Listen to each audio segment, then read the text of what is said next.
Дорогие друзья, не забудьте ставить лайки и подписаться на канал, кто еще не подписался. Бархал, всем спасибо.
Часть нашей Родины, нашей прародины, Родины. Вот. И я хотел бы сейчас пояснить вам один момент, который, я так понимаю, многие недальновидные люди не понимают. Взяли мое видео, где я рассказываю о петроглифах, и закинули видео, подписав, послушайте, подписав на этом ролике аннексированные территории, Ингушские башни на аннексированной территории 2018 года. Чтобы я просто-напросто диву даюсь с этих. Реально, это реально, ну как можно быть настолько тугодумом, настолько недалекого ума человека, чтобы писать такое. Во-первых, я знаю, что эти норнейцы сидят в Ютубе, смотрят нас, да, чтобы знали этому идиоту, который этот ролик скачал, я хочу, чтобы он знал. Во-первых, Хайбах Нашха никогда не была территорией, ее никто не аннексировал и в 2018 году ее не возвращал. Это Хайбахские башни, которые никогда, еще раз я повторюсь, не были возвращены. Территория, которая была возвращена в 2018 году, это Мержуай Цеч Ахки Мержуай Ишт Халйол Меттигю, Ялхарвай Иол Меттигю. Оно не имеет я в этой местности вообще не снимал даже. То есть я как прямо поехал сразу Эхкемуах, там сделал подсъемки и оттуда уехал. Остальные все мои съемки были сняты уже в глубине территории, где Нашха, где Галанчорский район. То есть эта территория никогда, тем более в 2018 году ее никто не забирал. Это Нашха. Это историческая чеченская земля. Нохчичуэ. И она никогда не переходила ни в 18, ни в 19, ни в 20 веке не переходила. Она всегда была наша. Вы хотя бы Просто я понимаю, что вам и там 670 там, лайков, комментарий, прошло 4 года, а на душе как будто бы сегодня только произошло обидно, жалко, и пасквили, и оскорбления, что духдахаш. Эта земля вообще никогда не относилась к вам. Не позорьтесь хотя бы. Хайбаховская башня никогда не относилась к вам. Нашхоевские башни никогда не относились к вам. Ирлоевские не относились. Акинские не относились к вам. Никогда. Я не могу понять там. Да, Акинские можно было сказать, что 4 года там. 1860 там в этом году 4 года, когда перешли, на 4 года они были в юрисдикции этого региона. Ну хотя бы не позорьтесь, это сегодня мне прислали видео, сказали, вот тебя перезалили, себя там взяли и не спрашивая, у нас с канала взяли, закинули, сказали, что это башни там соседи. Да не соседские это башни. Я не ездил к соседям, не снимал соседние башни. И никогда бы так подло не поступил. Валлахи не поступил. Если это соседние башни, пускай да дуклах, да дукбах, пускай они будут у них всегда. Но я не снимал их никогда. Я снимаю только свою башенную архитектуру, снимаю только свою территорию. Меня в этом упрекнуть не может никто. Я никогда не оскорбляю народы, никогда не оскорбляю общество, соседние, свои какие-либо. Необразованных людей, которые занимаются подстрекательством, разжиганием межнациональной розни. Это да, но не их, конечно, опускаю. А так я не снимал.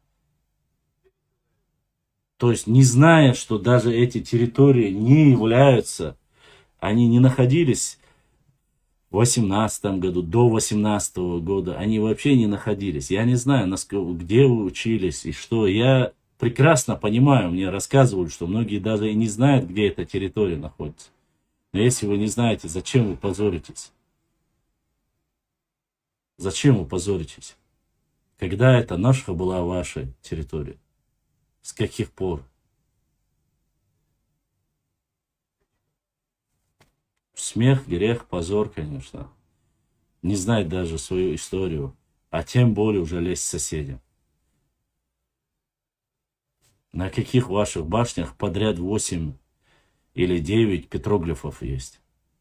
Подряд на одной башне 9 петроглифов. Хоть одну башню покажите, на которой подряд 9 петроглифов. Я не те, которые сейчас рисую, а те старые.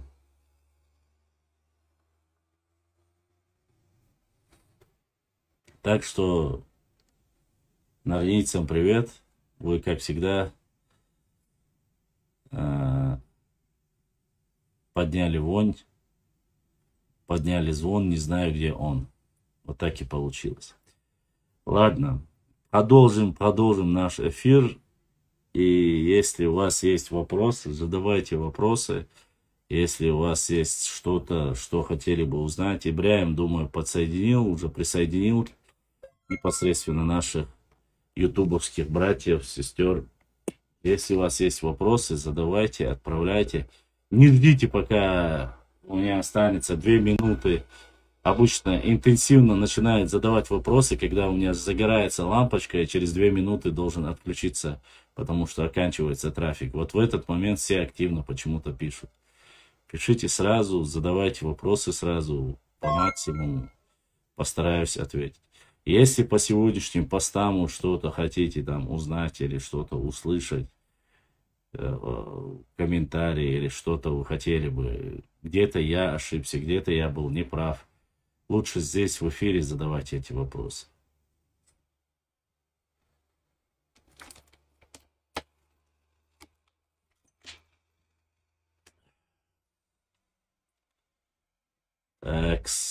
Очень колш. Чертоевский, Чертинский, Хавянах, брат, черту.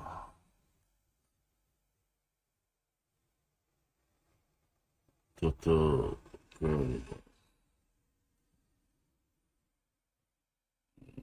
жиза.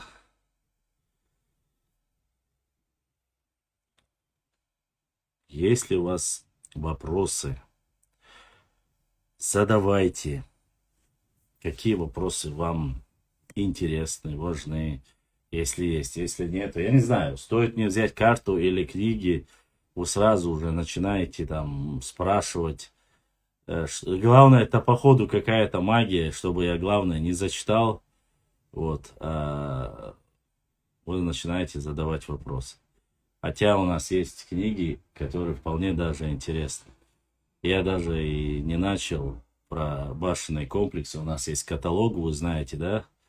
И по каталогу мы могли бы посмотреть. Кстати, вот по этому каталогу интересно, есть ли там башенный комплекс, который непосредственно я увидел в Хайбахе. Давайте посмотрим. Это мне аж самому стало интересно. Сейчас мы возьмем свой каталог. Может быть, он должен быть подраздел Каланчурских башен. Надо посмотреть. Так.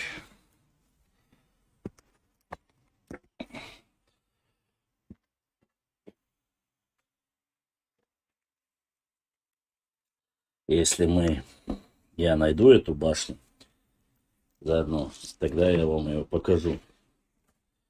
Но я так думаю, что она должна быть, поскольку. Так, Ойская башня. Так, Боевая башня.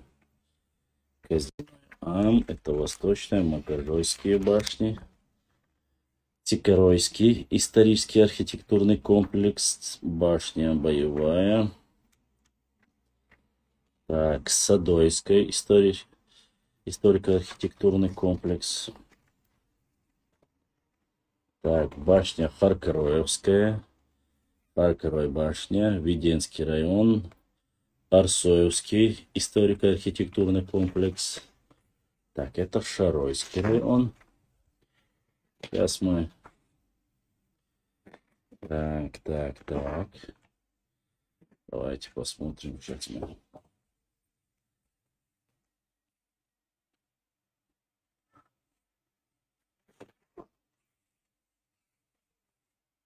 Сейчас. Скажите, пожалуйста, туризм у вас развит в этих направлениях? Да. Ирина, у нас очень развит в этих направлениях туризм. Этнотуризм, есть маршруты, конечно же. Я думаю, в интернете вы найдете любую информацию по этому поводу. Конечно, развит.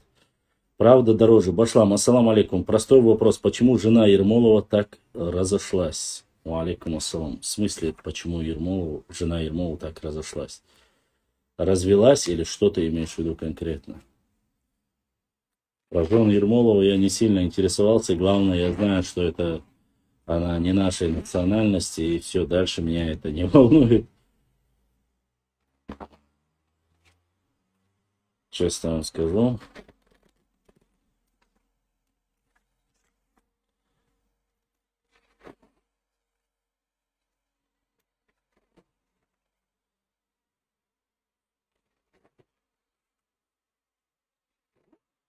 Так, спасибо. Не за что. Не за что. Шаройский район, Кейселой. Так, здесь у нас Хуландой башня, Шаройский район, Сандхой башня, Хуландой мечеть. Это Шатойский район. Подождите, мне нужно найти не Шатойский, а Галанчожский район. Это Итумкалинский. Так. Здравствуйте. Хаскалинская башня. Так, Итумкалинский, Тазбичи. Хачароевская, Хелдинская. Так, историка Бас. Эзихойская, мечеть Тусхароевская. мечеть селения Избай, Цацахойская башня, Тусхароевская башня. Почему так мало зрителей? Сандхо, потому что в основном наши зрители на Ютубе. В Инстаграм очень сильно лагает, и многие не могут зайти, поэтому заходят через YouTube канал. У нас YouTube канал bashlam.39 live. Не забывайте подписаться, нажать на колокольчик, и вам будет приходить уведомление, когда у нас проходит, бывают эфиры. И Тумкалинская. Так, Моцаровский историко комплекс. И Тумкалец Моцаркой. Так. Сейчас уже доходим. Скоро. Потерпите, мои дорогущие друзья и подписчики. Обычно было больше. Обычно, да. Ну, когда я зачитываю такие сильные или что-то, 30-50, в пятницу, кажется, 50 одновременно зашли. Так. Башня жилая, двухэтажная, 14 века. Это у нас ориентировочно фасада и так далее.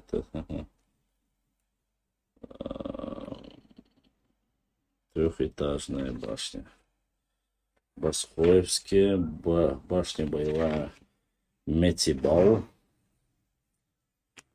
Гимройский историко-архитектурный. Ущелье Майста. И Тумкали. Некрополь.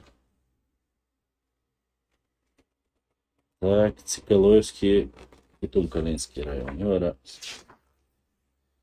Тугойский, и в Тумкалинском районе очень много.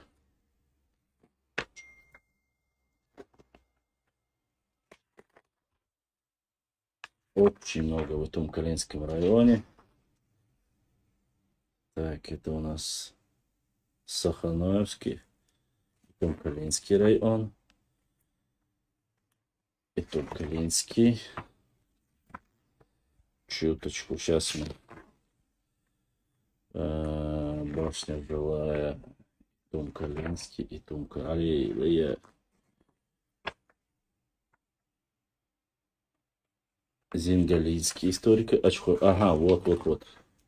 Ачхой-Мартановский район. Он называется. И мы смотрим башню, нашу башню ищем. Башня стоит на холме. Пятиэтажная, прямоугольная, полубоевая. Так, башня является Галачос башня трехэтажная. Это не то. Так, Кереты, башня расположена не то. Бацбийские башни. Бойцийский, точнее. Зингал, не то. У Башла Маршо, Мечал. Маршо, Чуау прикидывается другим, но на самом деле он здесь. УККПКАН. Уже знает Джузи, Чуаяла, Чуахерун. Так, сейчас посмотрим. Точкой Матановский район, склепы. Точкой Матан, склеп полуподземный. Дойничу. Так, стоит в высокой скале. Так. Очкой Мартан. Так. Башня. Я, наверное, не сильна в строительстве. Любопытно, почему башни так долго стоят. Это такая кладка на века? Абсолютно верно. Абсолютно верно, Ирина. Старая кладка, очень хорошая кладка. Фундамент очень хороший, то есть в основном из твердых наскальных пород. На скалах строят в основном каменные. Вот. Сейчас посмотрим здесь. Башня. Эйсилш. Так, я хотел вам одну башню показать. Если она... Мечеть. Сейчас мы дойдем до нее. Уверен, что дойдем. Тестхуай. Так, башня Расмон. Вот. Хайбах.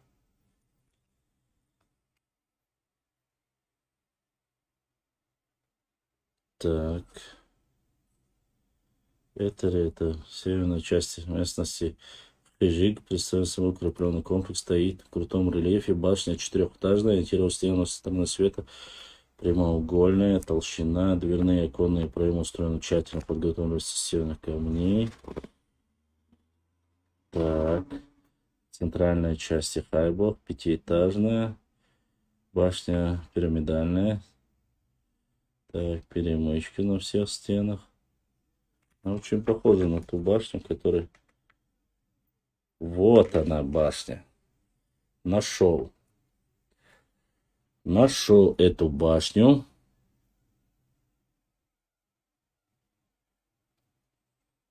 Да, это та самая башня. Так.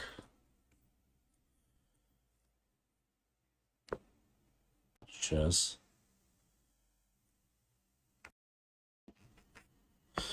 Вот, жилая башня номер 3, трехэтажная, это Аттика. Башня номер 3 расположена в северной части селения Хайбах, местности под названием Хижик. Башня трехэтажная, стоит на скальной основе, на крутом рельефе. Стены имеют легкий уклон кверху. Башня прямоугольная в плане размеров по 7,76. Толщина стен 0,70. Наружные стены положены из относительно мелких камней. Глинистом растворе, юго-восточная стена высоко 2 метров, 1,5 метра. Вот, плитка размером 0,60-0,6 с петроглифом в виде спирали. Входы в башню на северо-восточной стене на первом этаже в левой части стены, второй, третьей, первой части, один над другим размер дверного проема первого этажа. Так. Странно, очень мало описано. И ничего, в принципе, в плане петроглифов. Там один петроглиф описан, больше ничего не описано.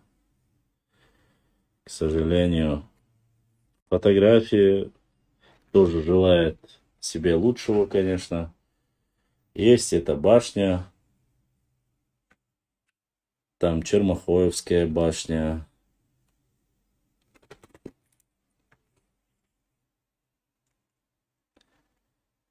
Мечеть Чермахоевская.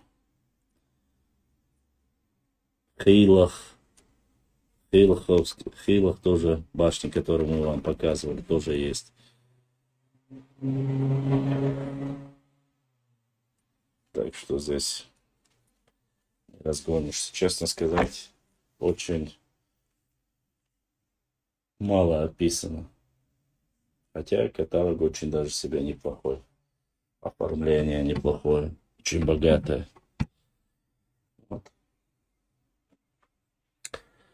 Так, скажем, башни есть, если вам, конечно, есть какая-то интересует.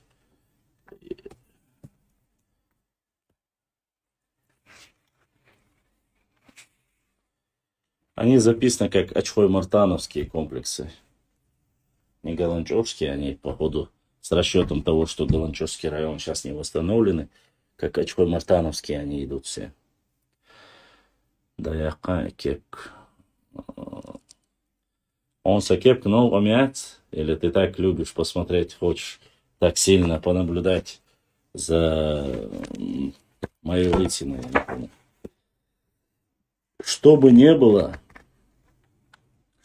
было, будь я лысый, будь я в кепке или без кепки, Машу, все равно меня будут больше любить, чем тебя. Да.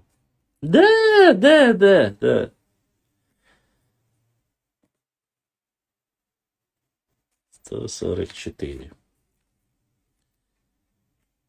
144.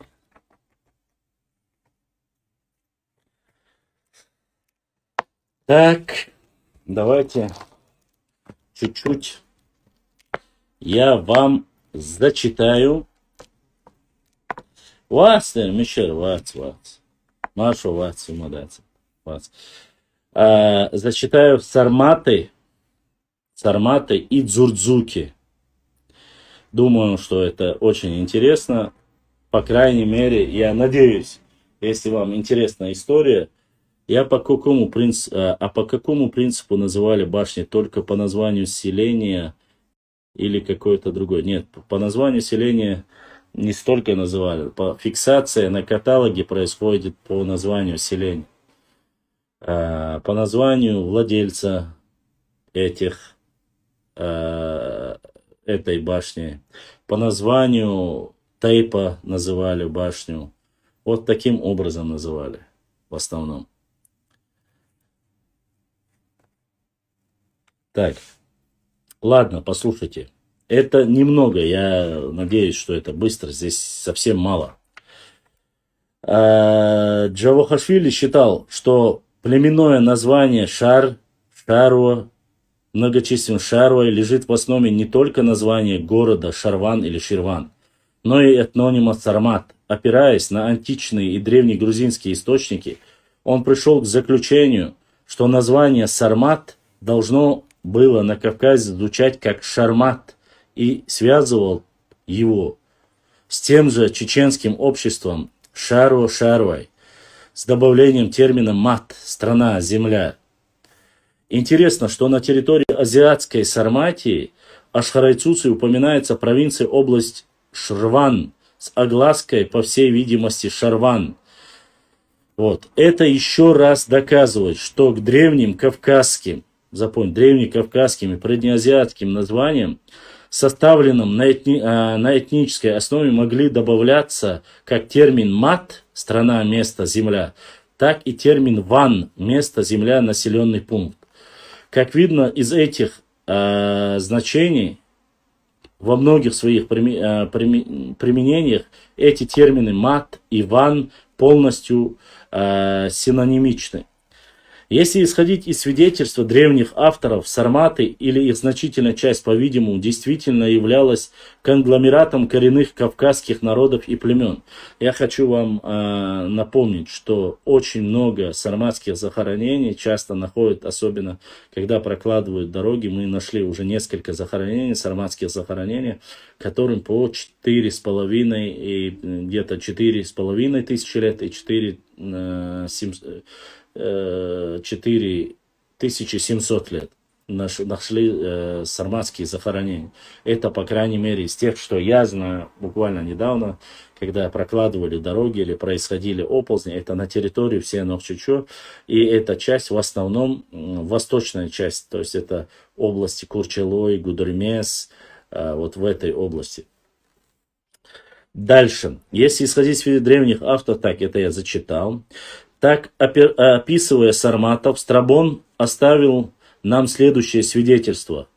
Это же Диоскуриада является началом перешейка между Каспийским морем и Понтом, то есть Черным морем, и общим торговым центром для живущих выше и соседних народностей. Во всяком случае, этот город собирается 70 народностей, согласно другим, которые вовсе не заботятся о действительно, даже 300.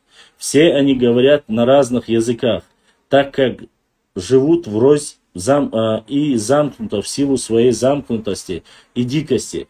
Большинство из них это сарматы, но все они кавказцы. Это Страбон писал. Как видно из этого описания, Страбон, который посещал Кавказ и, по всей видимости, был знаком с этническим составом местного населения, выделяет сарматов как самый крупный среди кавказских народов.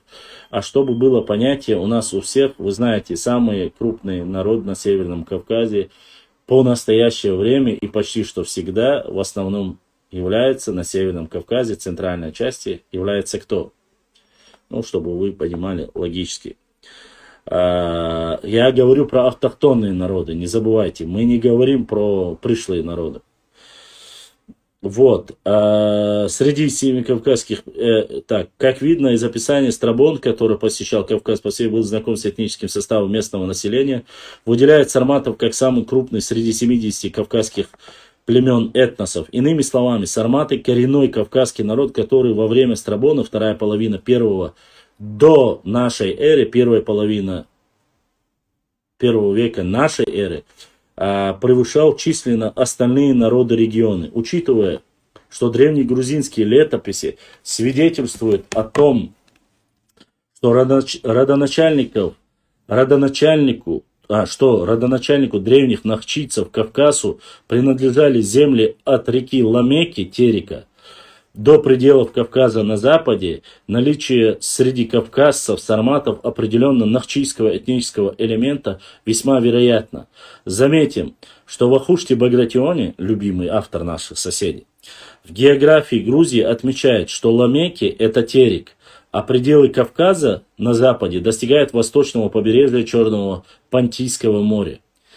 Более определенно связывает чеченцев-нахчийцев с сарматами академик Кеклидзе, К.С. Кеклидзе.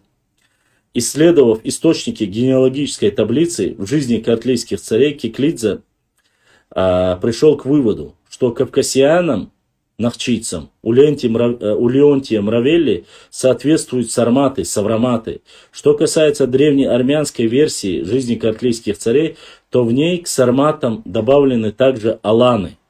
Иными словами, кавкасиане, предки нахчийцев, при сопоставлении различных исторических источников оказывают тождественными как сарматам, так и аланам. Это мнение нашло поддержку также у грузинского историка Г.В. Цулуя в его комментариях в жизни картлийских царей Леонтия Мравелли.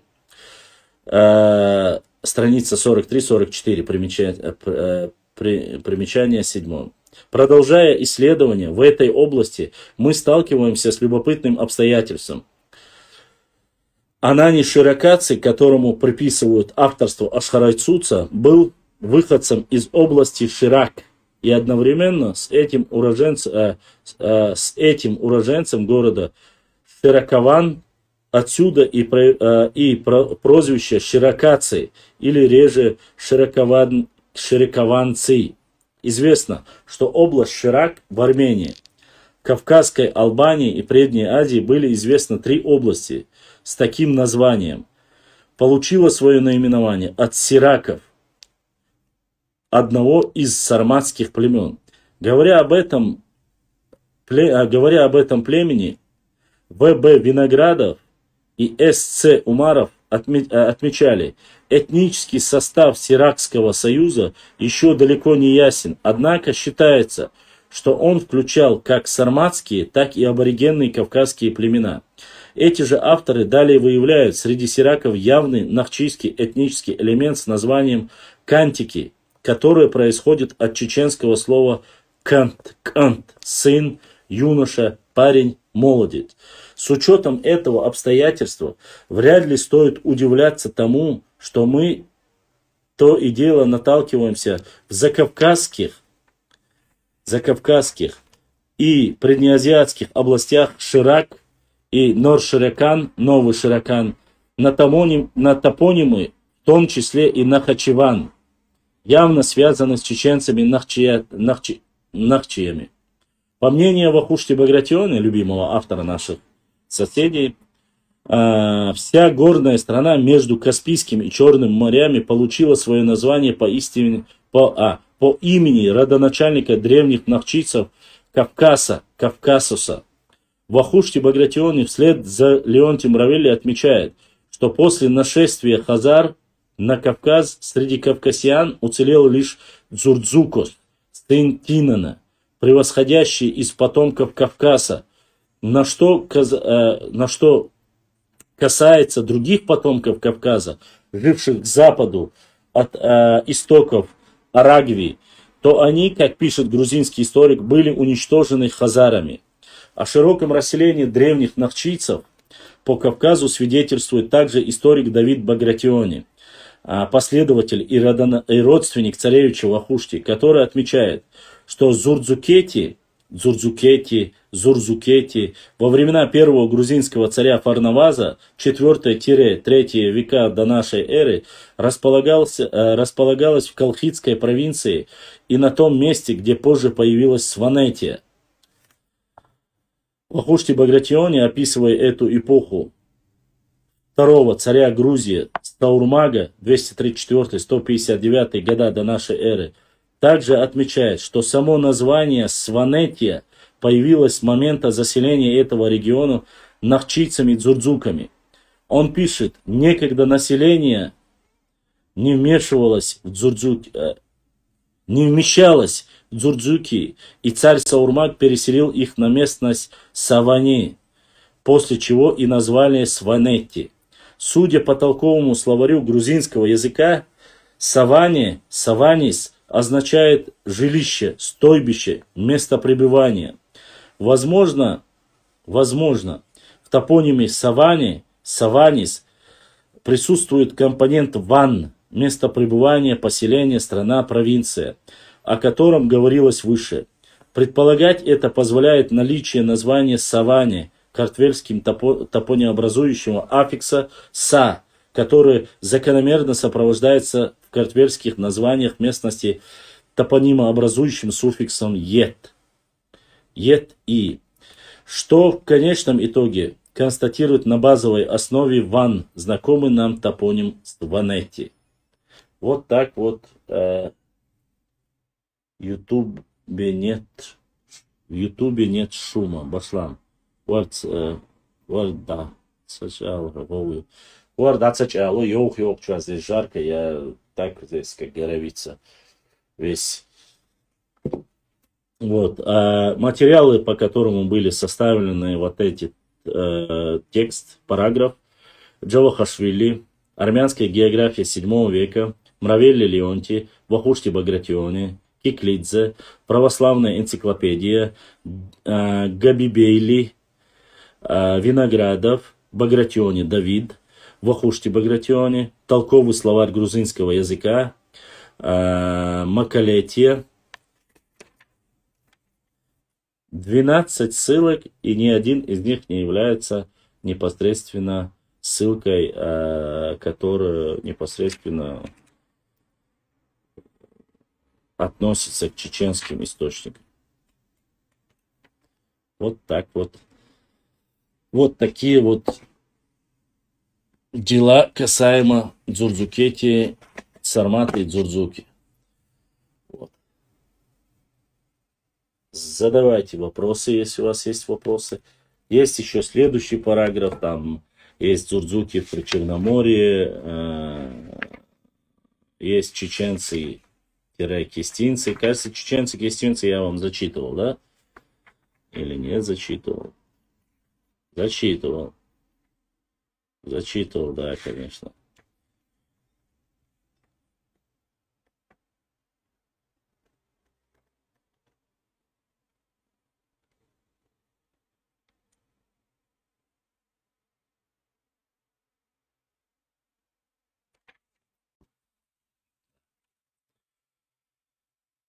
Скидываемся на кондиционер.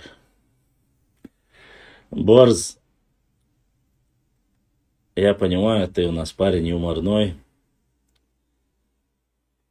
Я очень сомневаюсь, что ты лично тем более будешь скидываться на какой-либо кондиционер. Очень сильно сомневаюсь. Мне еле-еле, как говорится, то, что мы собираем, иногда хватает на эфир, и ты говоришь про кондиционер. Смешно, конечно, от души, Баркал, но ирония, сарказм, конечно, не прошу. Сушняки. Задавайте вопросы. Если ты хочешь начать, номер ты видишь снизу, можешь отправить с пометкой на кондиционер. Я обязательно зачитаю его. Кондиционер у меня есть, конечно, но почему-то он холод не толкает. Вроде бы я его и почистил, вроде бы все сделал, но беда у меня.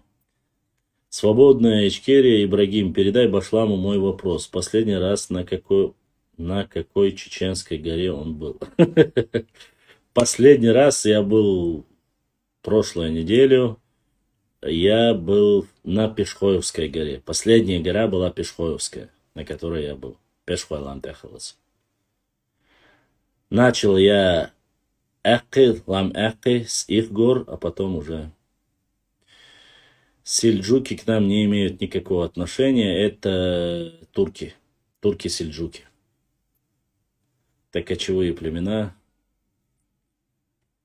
К нам это никакого отношения не имеет. Турки, сельджуки. Башлам, нарнийцы это кам. Нет, нарнийцы это сказочники и вруны.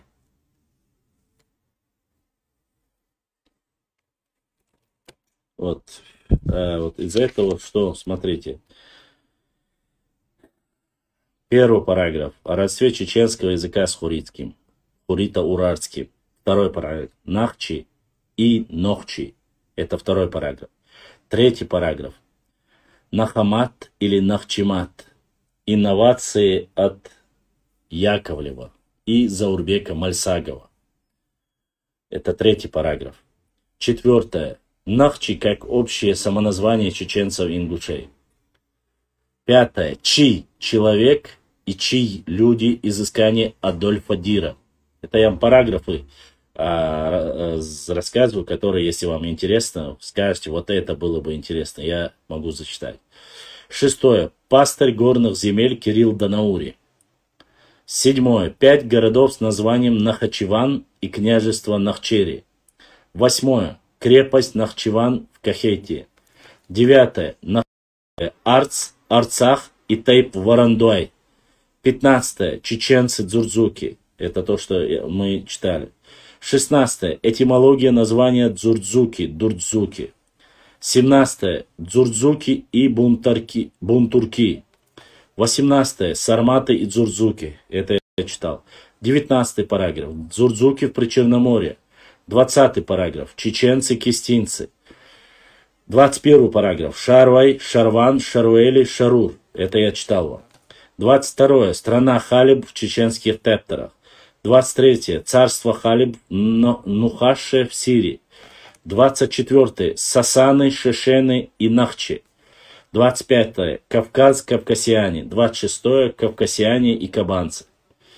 Вот такие вот... все, что какие параграфы есть в книге, которых многих нету. Я знаю, это ограниченная версия Хасана Бакаева. Так что вам из этого будет интересно, в следующий раз мы можем зачитать. Так, Ибраим Нарнич, вопрос из YouTube. Дальше. Нохчимат бейт еще дерю, аудует сан оршачи была рисковать дета, он нохчимат, он растимат, любойник. Вот из тех, что я... Ибраим, если есть вопросы с Ютуба, задавайте. Я чувствую, что сейчас прямо, когда к концу подойдет, вот это вот книга, которую мы зачитали, которая чисто Хасана Бакаева. Другая наша великолепная книга, которая не дает покоя просто-напросто пух и прах, ненавидящая нашими друзьями, это источники исследования проблем, касающихся древней истории нахчийских племен, о научной состоятельности изучения древней истории нахчийских племен 3-1 тысячелетия до нашей эры, проблемы этногенеза, к вопросу о протонахах и автохтонах, потом периодизация геоэтнических картин, распространение нахчийских племен 3 тысячелетия до нашей эры, хронология, современное состояние исследования вопроса, хронология распространения нахчийских родственных племен, этническая периодизация развития нахчийских племен, Хурита-Урарский период, Алароидский период, Гаргарейский период, Дзурдзукский период, период консолидации нахчийских и других, включая иноязычных племен, кемерийцы, скифы, сарматы, аланы, культурно-лингвистические проблемы истории, это нахчи, лингвистическое введение в историю, дешифровка древних текстов, этнонимов, топонимов, к дешифровке древних текстов, этнонимы, топонимы, к этимологии этнонима Дзурдзуки, Кавказ и этимологию топонимии Кавказ, Иберия, Колхида, проблемы этногенеза нахов на основе лингвистических данных, некоторые вопросы истории письма и письменности нахчийских народов, материальная культура. Короче, это археологическая культура, кура-аракская культура, майкопская культура, кайкено-харачевская культура, кабанская культура, строительство и архитектура, земледелие, скотоводство, металлургия, ремесленное производство, основные мировоззрения, аспекты чеченцев, проблемы культурного роста, исторический, лингвистический анализ, этнические нормы нахчийских племен, некоторые аспекты эпоса, предания религии, мифологии, предания происхождения жизни на земле, героический эпос нахчийцев, религиозные и новые воззрения древних нахчийцев, историко-этнологические и этнографические проблемы нахчийских племен, семейный быт, древние общественные отношения, общественный строй у нахчийцев, древняя структура родственных отношений нахчийского этноса, государство и правление, социальный строй, антропологические проблемы нахчийских племен, некоторые вопросы исторических антропологических нахчийских племен, расовая принадлежность нахчийских народов, прошлым и настоящим, исследования области гематологии, серологии нахчийских племен, заключение, основы, выводы, шорт-суммари. Все. Это все, что есть на этой книге, которая называется «Древняя история чеченцев Нохчи, 3-1 тысячелетие до нашей эры». Вот такая книга. Вот такие названия, которые мы можем тоже зачитать. Если вам интересно, когда будет интересно, когда захотите услышать. А так мы можем провести свободные дискуссии и поговорить, если вы хотите, про башни, что вы хотите, просто-напросто, или вы просто устали, или вам нужна какая-то хайповая тема, которая поднимет, взбудоражит, там надо что-нибудь такое сказать, что могло бы, конечно же, вообще чуть-чуть, что и задавайте вопрос. Если нет, я после первого часа, наверное, тогда дальше продолжать не буду, смысла в этом нет. Почему? Потому что зря только тратить и время, и ваше, и свое, и финансы. Если у вас есть вопросы, задавайте касательно, что вам интересно. Пишите, задавайте. Я же не пытаюсь исправить ваши ошибки. Я не пытаюсь вас оскорбить, задеть. Если вам что-то интересно, задавайте. Если вы что-то хотите узнать. Петроглифы, башни, тейпы, я не знаю, что угодно. Главное, чтобы глубокие вот эти снипы, снился, я не знаю, вот эти в ДНК, в этом я не разбираюсь, а остальное, конечно, Башлам. Я собираюсь в наши горы, в которые он мне поехать. В Галанчорже я был в прошлом году. В Галанчорже ты был в прошлом году, но Галанчорский район это такая местность, которую ты можешь проехать. Вот я проехал 2 года тому назад, поехал в этом году. И я нашел то, что не было даже. Он даже вроде бы этот каталог, который... принципы супер пафосно цветной сделан каталог, вот, но на них фотография, качество желает лучшего, не знаю, это первое, может, в 2-м томе он лучше будет. Петроглифы не указано, сколько разных, какие петроглифы не указано, вот, поэтому вот каждый раз так. А что касается, если ты меня спрашиваешь, куда, я бы тебя направил, если ты был уже. И мы получили сегодня первый донат от брата. Аллах да саил, да духвахвал, буддиснак изашка содолил. Огромная благодарность за поддержку нашего канала, кто донатит и помогает. Вот, а я бы, вот если бы у меня была бы возможность и хорошая машина, я бы проехался бы по Итумкалинскому району, везде, после Галанчорского района. Вот, потом Шатойский, потом Шароевский. И заключительно Чаберлоевский. Чаберлоевский, он более мягкий, Шароевский, Чаберлоевский, то есть не опасные дороги, очень комфортабельные, хорошие дороги, асфальтированные. А вот Итумкалинский район, Шатойский, в принципе, тоже. Итумкалинский район, там должна быть хорошая машина, я бы поехал бы на твоем месте, если есть возможность, на Итумкалинский. Начал бы я с Терлоевских башенок, Эрлойлямниш Мерк поехал бы. Там очень хорошие, очень много башенных комплексов. доступно или сказать это тоже пешком, если да, на машине, но не ко всем приблизишься ты. Вот, если у вас есть возможность, хороший телефон возьми, и желательно. Если у тебя телефон старый, то смотри, телефон очень быстро садится. Отключи с Wi-Fi, отключи авиарежим, поставь, когда ты будешь выезжать сразу, чтобы больше сохранился заряд, если ты собираешься снимать, под съемку делать и все остальное. Вот. Это вот тебе рекомендация, как есть. Скажу тебе еще, из-за разряженного воздуха очень сильно хочется есть, так что запасись хорошим питанием.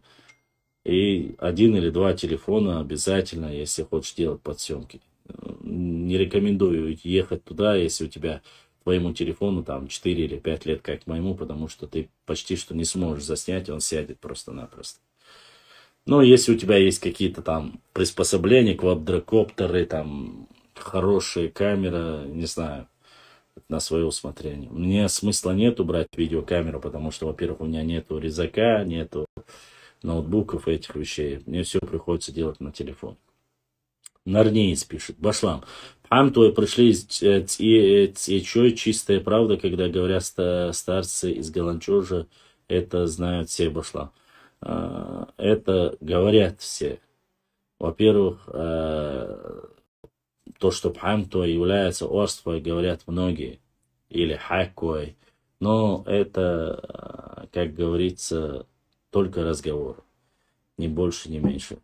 Оттуда пришли, сели в шатой. Пхамтой это очень старый тейп. Не хочу сейчас никого как бы делать какие-то заявления, но скажу так. Пхамтой, хаккой, сеттой, они все, которые живут, они в основном все L3, насколько я помню. Они живут на своих землях, у них свои горы. Что касается, ну, по таким же разговорам старые передают, старейшины передают. То же самое говорят про нас с Мулхуай. Той Мулхуай цеси цапу, гергерхала, там одна кровь, одни братья был, что тоже старейшины говорят, тоже передают. Но где находится Мулхуай, а где находится, да, хочу Гергам жду, но Мулхуай находится в каком районе и в каком находится Эшбатуай, грубо говоря. Разницу чувствуешь, да, где там, я уже не говорю тебе про нарнийцев, которые утверждают, что Эшбатуай является ингушами. Я про них вообще молчу. Но что бы то ни было, какая разница, где бы это ни было, возможно, Тигр была если бы это было при ДНК, при сдаче ДНК, сразу бы показали у них общее родство и общее происхождение.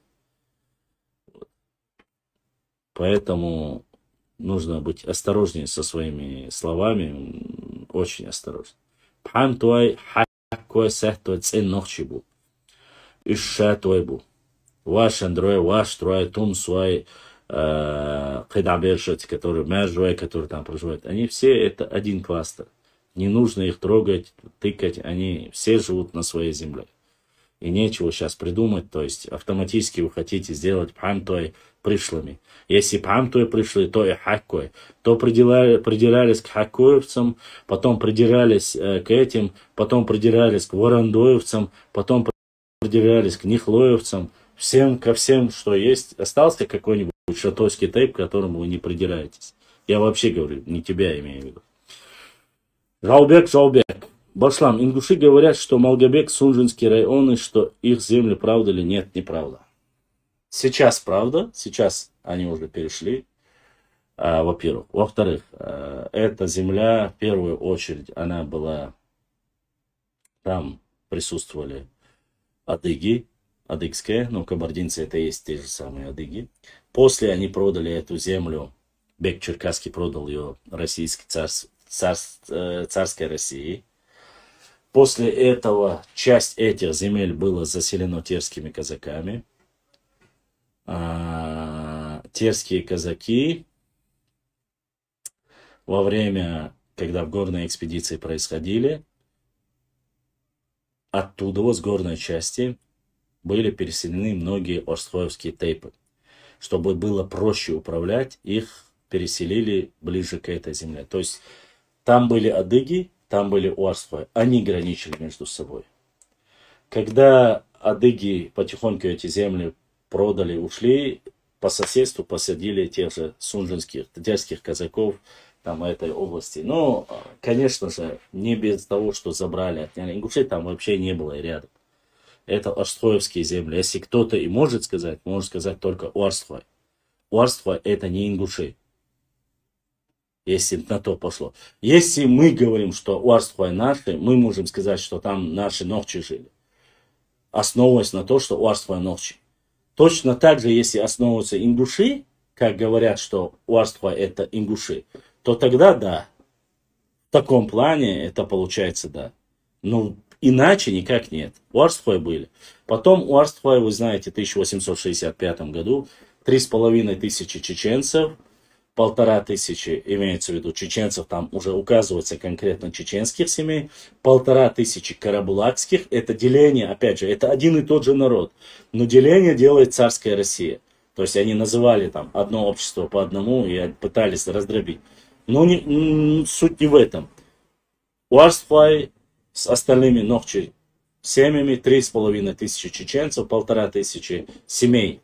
1500 Уарсхой отправляются на ближний. И 100 семей ингушей. Некоторые, я вот читал в последнее время документы, что из них 70 семей сразу якобы получив разрешение вернулись. Я не могу сказать однозначно, правда это или нет. На улице просто какая-то канонада. Осталось 2 минуты, я сейчас перезагружу и заходите снова, хорошо? Скажите, пожалуйста, вы столько знаете, изучаете вы. Бойко Ирина. Ирина, у меня есть высшее образование, исторический факультет. Изучаю, читаю, учился по этой специализации. Поэтому свою родину люблю, историю изучаю. Не только свою, историю России, да и многие другие. Сами пишите или публикуете что-то? Да, публикую, пишу немного, но и ссылаюсь много. Друзья, не теряйтесь, я перезагружу. Осталось немножко, просто трафик закончился часовой, мне нужно перезагрузить, и мы возвращаемся. Не теряйтесь, дайте 1 минуту, перезагружайте. Ибраим, тормози, свою паузу поставь, я перезагружу и зайдете. Кто-то ведете современную историю. Давайте я отвечу вам в следующем части.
ставить лайки и подписаться на канал, кто еще не подписался. Баркал, всем спасибо.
Так, многие вернулись.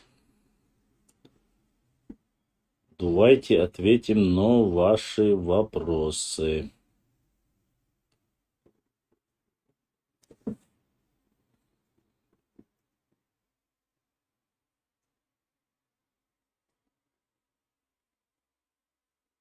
Мансур, не знаю, минут 5 или 10 салюты были. Сейчас только перестали, салюты были. Ассалам алейкум. Энгиноевы живут в Малгобеке, когда там ни один ингуш не жил. И эта земля остается, и они и ценнохчи. Ну, я не говорил, что это не так. Рам Хельсинг. Энгной, я знаю, проживут и в Псидахе, и в Малгобеке. Никто не спорит. Ассалам алейкум ва рахматуллахи ва баракату. Ва алейкум ассалам ва рахматуллахи ва баракату. Всем достойным.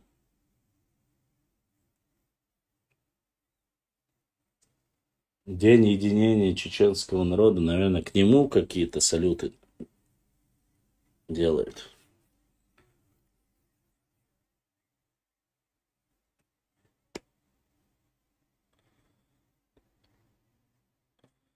Задувайте вопросы.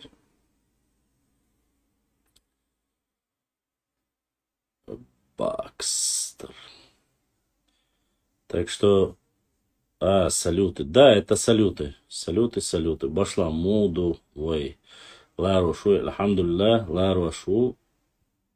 Пытаюсь. Я сегодня из-за того, что эфир не пошел на рыбалку, хотел очень поехать. На Сунже идет жесткий клев. Вот, по крайней мере, все говорят. Моя любимая рыба клюет. Сусач. Очень хороший усач, жирный. Сом, усач, все это есть, так что без всяких проблем. Чё за...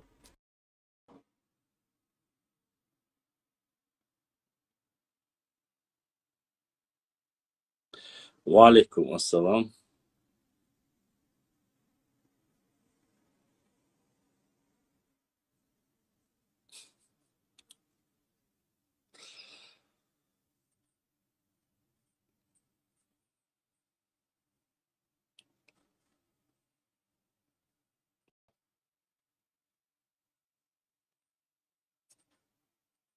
Штейн. Хеда Абдурзакова. Отправил я у усача косточек много, приходится с лупой кушать. Не скажи. Усач очень вкусная рыба. Очень. А сом та еще тема. Маша Аллах.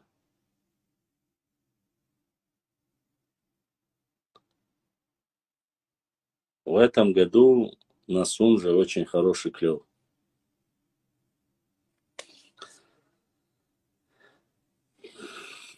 Нохчика, что искал Блюменбах в горах Алироя? Не знаю. Я не знаю, что Блюменбах там искал. Насколько я знаю, у меня такой информации нету. Ассалам алейкум, бяхт мобил, ва алейкум ассалам таамадат. Отправили запрос, я принял. Я даже не думал, что возможно его принять, но принял. Вот. Что касается Блюменбаха. Блюменбах изучал автохтонные народы Кавказа, когда он приезжал сюда. Но что он был в горах Алироя, я этого не слышал. Это что-то для меня новое. Если у вас есть информация, если у вас есть какая-то ссылка на нормального ученого, который это говорит, скиньте мне в директ, я прочитаю, ознакомлюсь. А так, что он был в горах именно, даже не Чечни, а Алироя, я такого не слышал. Вот. Чего не знаю, того не знаю. Яму, да, кстати? Башлам, гусь вкуснее. Гусь вообще-то птица. А усач и сом это вроде бы рыба, если я не ошибаюсь. Валикум ассалам. Сан хуэлам. Пошла, прокомментирую Старческого, который писал, что речь чеченского языка образовалась под влиянием астинского языка. Ну, я не буду этого говорить, зачитывать. Оставьте соседей, я пытаюсь Нохчи 07 не столько использовать. Образовался под влиянием, не влиянием. Для меня это нас не касается, честно сказать. Мне дела нету. Только наша история войны. Меня интересует это. Остальное не так уж и важно. Под влиянием осетинского языка или иранского языка тут надо еще смотреть. Ираноязычные они осетиноязычные. Поэтому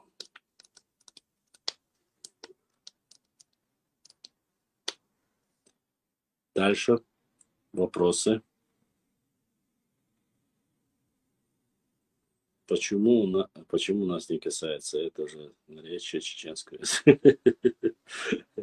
Я знаю, но отбита дела отбита. Я общался с местными старожилами там и фотографировал нас.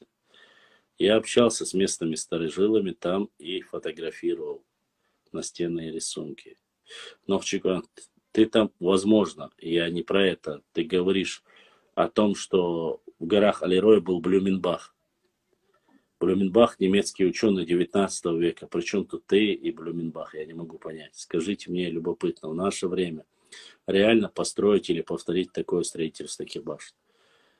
Реально, возможно, и этим занимаются, и это делают. Реконструкции производятся именно по той же технологии, которой они были построены. И сейчас вводятся новые технологии, непосредственно технологии вот этих швов, которые между камнями, чтобы сотни лет даже не вымывался вот этот скрепляющий материал. Вот сейчас есть новые, они добавляют как бы в шов, насколько я знаю.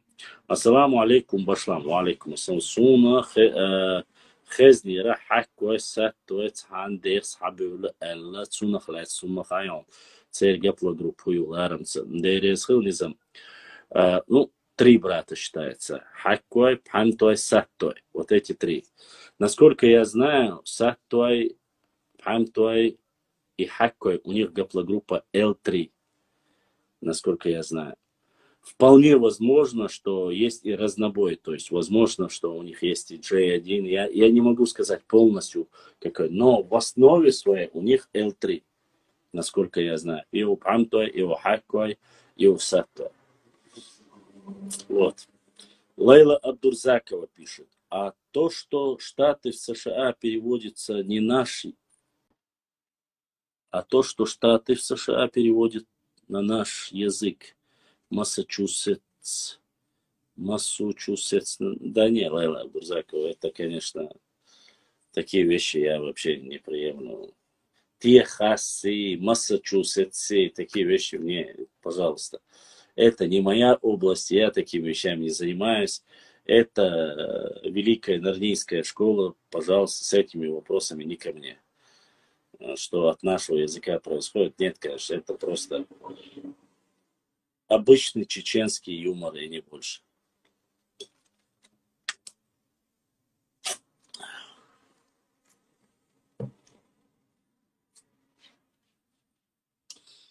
Теорию заговоров, вот эти все вещи, которые изучают, они вот таким вещам очень сильно верят. Я очень скептически отношусь ко всему. Для меня очень важно научное обоснование, потому что сегодня мы можем себе позволить сидеть и говорить, рассказывать вот такие вещи, причем некоторые клянутся, божатся. Но в нормальном мировом сообществе, если ты такие вещи будешь говорить, то тебя любой ученый просто-напросто в пух и прах разнесет в научном мире. Если тебя один раз засмеют, то все. Считай, что твой авторитет раз и навсегда упадет перед мировым сообществом. Башлам, салам маршалду хүйеге FP,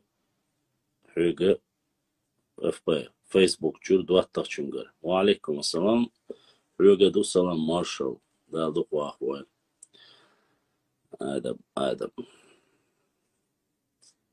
Вот, поэтому я всегда говорил и прошу, если у вас какие-то вещи безосновательные, кто-то вам рассказал, и вы можете сказать, что этому человеку 80, 90, 100 лет, знаете фамилию его, знаете в каком селе какого типа, это является полевым материалом. Если вы не можете предоставить какого-то и ваши домыслы или какие-то вот логические, гипотетические вещи вы говорите, скажите, это вот моя гипотеза, я думаю, что это так, и подводите к этому, вот сказал, допустим, Страбон сказал, там, Виноградов сказал и так далее и тому подобное, это нужно доказать свою теорию, чтобы она была, в нее было вдохнуто в жизнь. Нельзя просто так сидеть и от себя тяну нести, а потом говорить, почему нас люди не уважают, почему нас считают там фантазерами или лжецами. Ну, так можно дойти до, я не знаю, ты станешь просто старым маразматиком, который будет да, говорить, и говорить, что профессора, академики, в честь которых открыты целые университеты, что они 200-300 лет тому назад ошиблись. Понимаешь? То есть они, которые подводят свою работу, доказывают ее, пишут докторские диссертации, я не знаю, все, что можно, исследования, ваковские, не ваковские, там, общие, российские, мировые, международные. В честь этих людей, я повторюсь, открыты университеты в целом государстве, а какой-то ежик, пришел, который не знает даже завтра, послезавтра, что ел позавчера, говорит, 300 лет тому назад этот человек ошибся, на самом деле там нету названия Нахчи. И, говорит, еще 200 человек, послушайте, это какой маразм должен быть у человека. Еще 200 человек ошибочно поддержали его ложь. 200 человек ученых поддержали ложь. Они не поддержали, они проверили его гипотезу, версию, теорию его работы и подтвердили это, ссылаясь на него и добавляя свои исторические материалы. А ты сидишь, не знаешь, что ты хавал даже позавчера, Сидишь там, несешь пургу, извини меня, просто потому что тебя за это дают бабки какие-то. Или сгревает кто-то. Тебе нужен хайп, или вот именно против чеченцев, ногчи против поставить и все. Башлам, ты не мог пригласить 2 лингвистов Чечни и Ингушетии и поговорить о том, является ли наречие соседей языком или диалектом? Было бы интересно послушать. Это проблема уже. Во-первых, никто не придет. Это однозначно. Ты говоришь, Академия наук Чеченской Республики звали их, когда возник этот вопрос по пограничному. Если они не смогли прийти, нет. Сегодня говорить одно или другое, это немножко проблемно, потому что они сразу переходят на межнациональную рознь, переходят. Из-за этого возникает проблема. Это проблематично, реально проблематично. Если ты говоришь про эфир, боюсь, что эта ситуация, опять же, ты скажешь свои доводы, свою аргументацию, тот против. Да, если это какая-то научная конференция, это можно было бы, и было бы это интересно. А как это можно сегодня, на сегодняшний день провести, когда люди, не знаю, маловероятно. Я приглашал, я не то, что какую-то научную дискуссию вести. Людей, которые пишут комментарии, чушь, которые говорят хайбах, нашха, который никогда даже не входила в состав Ингушетии, они начинают говорить, и взяли мой ролик, закинули и говорят, вот ингушские башни, ингушские петроглифы, аннексированные в 2018 году Чеченской Республики. Они даже не знают, что эта башня никогда не принадлежала им. Никогда. И эти земли никогда не принадлежали. И они пишут, если такие люди есть, о чем ты говоришь, как признать, кто признает? Нет, конечно. Это маловероятно. Люди должны быть с холодной головой, которые не будут материться, не будут аргументированно говорить. Сразу переходят там, вы отсюли пресс Чачана и так далее. Ну, как произошли? Ни тебя, ни Сюли не существовали, когда Нахчи были. Больше всего меня поражает тупость, когда они начинают говорить. Нахчи вас никто не называет, только кроме как вы сами себя. Так речь об этом и есть. Сами себя мы всегда называли. Это самоназвание народа. Самоназвание. Нам ни Ваня, ни Петя, ни Маарул, ни Га, ни какой-то Гиви, кто-либо нам не должен давать название. Кто вы такие, чтобы нам давать название, если на то пошло? Мы сами называем свое название, сами свою славу, свою историю. Мы сами это делаем. Нам никто этого делать не должен. Но если как-то там назвали соседи, или как-то они у себя назвали, но ничего такого нету. Ничего в этом нет такого плохого. Вы, когда начали говорить ерунду про панкийских кистинцев, которые 200 лет гордо это название несут, которые являются чистыми ногчи, вы начали их клеветать, говорить, что они Хари пришли, не пришли, Хари вари, Хани Богу, Ши Богу и так далее и тому подобное. Но панкийские кистинцы — это чистые ногчи, а не чеченцы. 99%. Они своей кровью, потом заслужили это. И на сегодняшний день заслуживают это. Благо, разумных, достойных сынов среди них оказалось очень много. То есть почти все. И они сказали, что они нохши. Мелхи, Дишни, Хильдеаруай, Хачруай и так далее. Там не получилось, перекинулись на Аух. В Аухе не получилось частично.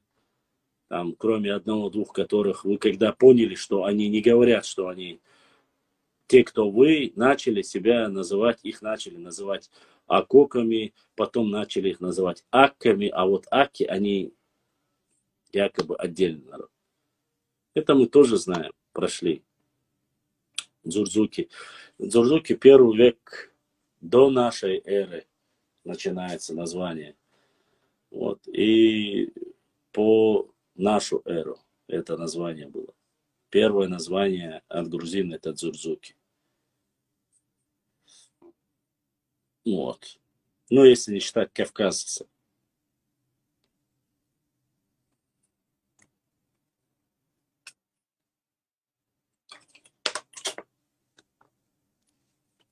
Название Кирилла Данаури берешь, не нравится. Якобы это вымысел. Грузинские ученые говорят, что это не вымысел, что есть эти документы. Мы доверяем грузинским ученым, армянским ученым доверяем. Плохо ли, хорошо, но это наше внутреннее, наше личное дело. Каждым днем все больше и больше узнаем. Когда называем брат вопрос, ассаламу алейкум, алейкум ассалам, задавайте вопрос у меня. Когда начинаете говорить там, имам Шамиль был, не был. Ну, имам Шамиль, имам Мансур. Благо сейчас и документы нашли в личных архивах. Адыги давно вам об этом говорили, что его назвали имам Мансур. И они полностью это имя поддерживали. Русские в то время его называли лжепророком, мессией, агентом, кем они только не называли.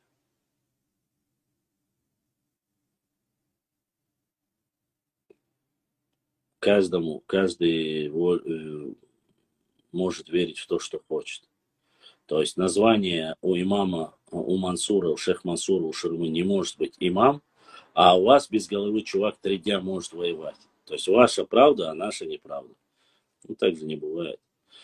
Брат, вот переводится как-то с грузинского Зурзуки. Я не понял, что ты за вопрос задал. Вот переводится кто-то с грузинского Зурзуки. Не понял твоего вопроса. Вот.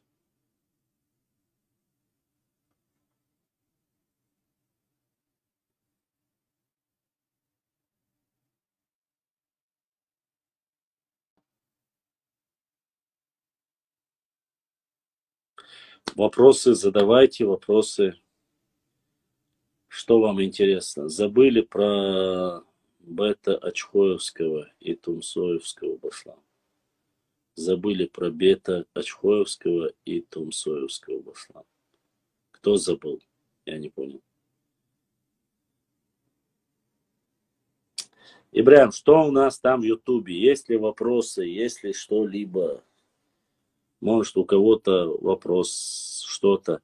Если у вас нет вопросов, если вам, как бы, вы пассивно себя ведете, но тогда, возможно, проще мне отключиться, чтобы зря лишний раз не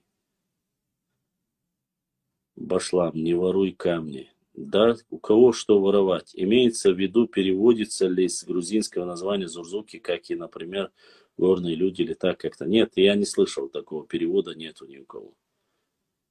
Кроме как название, они говорят от Зурзука. Имя.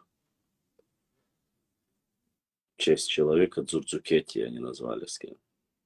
Поэтому. Ола, никогда в жизни никакой камень не воровал, да и зачем мне камни? Вот. А то, что когда я был в гостях у Юни, ну, это был сарказм. Я шутил, потому что нас и Юни, и меня там обвиняли в этом, я поэтому шутил только. Башлам, у чеченцев дилх мясо, мякоть, но больше ассоциируется с термином медицины, анатомии. У ингушей это мясо значит как наш жижик. Честно сказать, я не изучаю ни их диалект, ни их говор. Мне, честно сказать, дилх у нас обычно говорят это как, да, как анатомически говорят. Жижг это больше гастрономическое использование.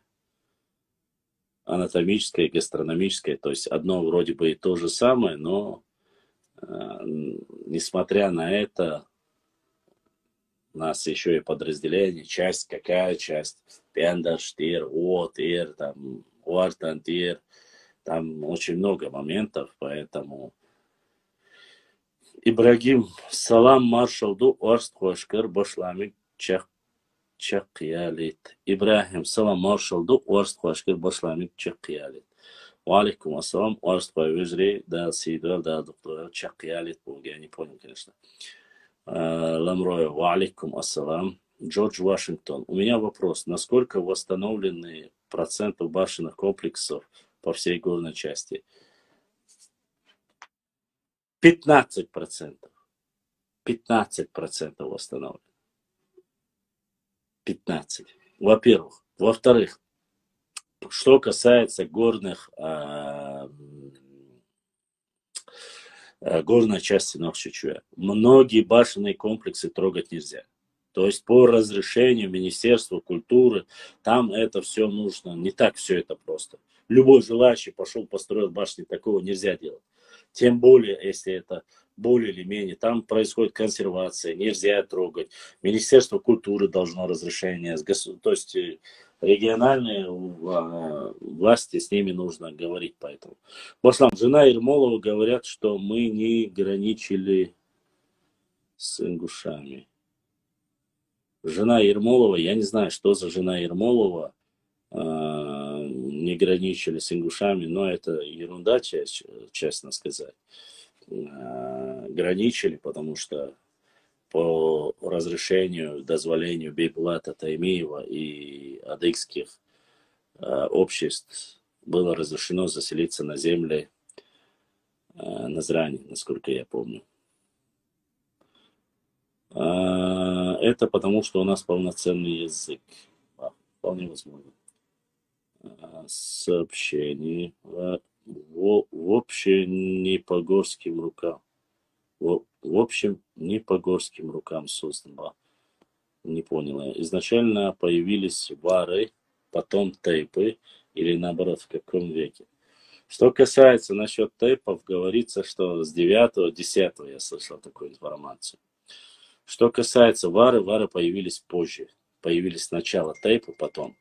И нам задонатил брат, я не знаю кто, но в любом случае, Аллах да осадил, Сегодня второй человек нам уже задонатил. Огромное спасибо за то, что поддерживаете наш канал. Да. Изначально появились фары, это я отвечал. А как вы думаете, следующему поколению будут интересные истории? Не поминается ли история, допустим, через лет 100? История нашего народа будет интересна всегда, пока есть такие люди, которые доверяют, которые любят свой народ. Нельзя, потому что наша история построена в основном на крови, на трагедиях. И